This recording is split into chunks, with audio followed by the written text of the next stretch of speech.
Bonjour à toutes et à tous. Dans cet épisode, je voudrais mettre l'accent sur une dimension qui me semble être très importante de l'engagement et de la participation citoyenne. C'est le dialogue intergénérationnel.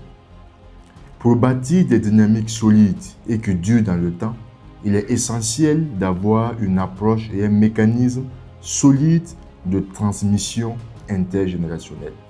La durabilité de nos investissements d'aujourd'hui est garantie par la capacité des générations à venir à les conserver et à les amplifier.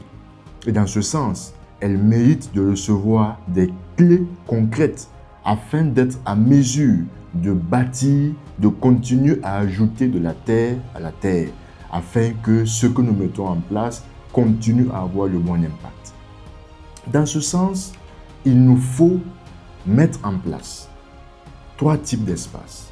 Le premier type d'espace essentiel, c'est l'espace de transmission des valeurs de nos sociétés.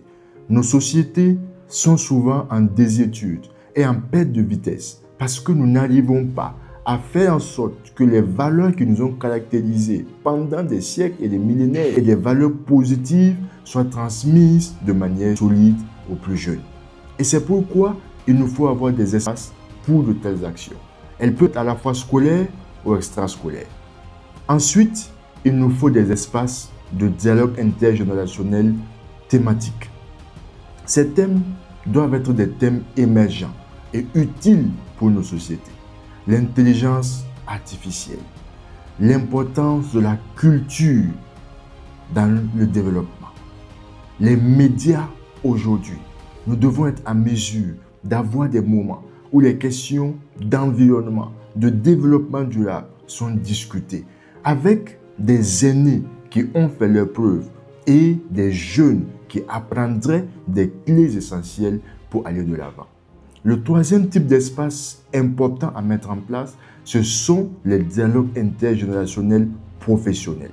Dans les professions dans lesquelles nous exerçons aujourd'hui, il y a des clés à partager. Afin que la roue ne soit pas constamment en train d'être réinventée, il est essentiel de suivre de vieux sentiers. Le but n'est pas que les plus jeunes dépassent les aînés, mais bien de construire une dynamique dans laquelle on va toujours plus loin dans la construction du développement de nos États. Ces 3 éléments nous semblent être essentiels si nous ne voulons pas être dans un éternel recommencement comme nous le constatons aujourd'hui. Et l'engagement citoyen doit également s'en inspirer. Et je voudrais ajouter une dernière chose au moment de finir. C'est le dialogue intergénérationnel et interacteur entre les autorités, les décideurs et les plus jeunes. Nous devons créer un nouveau climat de confiance, un nouveau rapport dans lequel les jeunes apprennent de la gouvernance et comprennent mieux les motivations des décisions qui sont prises. Ce sont de bons espaces également pour engager un dialogue constructif afin d'imaginer des solutions nouvelles aux problèmes auxquels les populations peuvent être confrontées. Nous nous arrêtons là aujourd'hui et nous disons ensemble, c'est possible.